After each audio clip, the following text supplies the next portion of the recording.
சுவிசேஷம். இந்த நாளுக்குரிய தேவ வார்த்தை.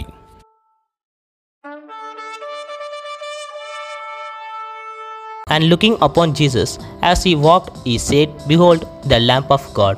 John 1:36. అతడు నడుచుచున్న యేసు వైపు చూచి, ఇదిగో దేవుని గొర్రెపిల్ల అని చెప్పెను. யோహాను சுவார்த்த 1:36 இயேசு நடந்து போகிறதை அவன் கண்டு, இதோ தேவ ஆட்டுக்குட்டி என்றான்.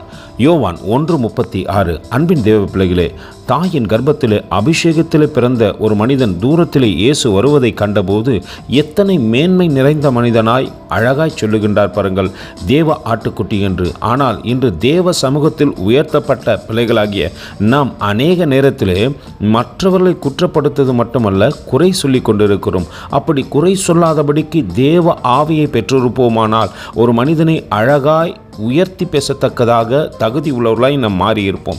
நாம் குறை உள்ளவர்களாய் இருப்போமானால் நிச்சயமாய் குறைகளை பேசிக் கொண்டிருப்போம். அப்படி இராதபடிக்கு தேவனுக்கு பிரியமாயிருப்போம். கர்த்தர் எங்களை ஆசீர்வதிப்பாராக. ஆமென். எங்களோடு கூட இணைந்து ஊழியம் செய்ய விரும்பினால் இந்த வார்த்தைகளை மற்றவர்களுக்கும் பகிர்ந்து கொடுப்போம். இது ராஜ்யத்தின் சுவிசேஷம். Thank you for watching. God bless you.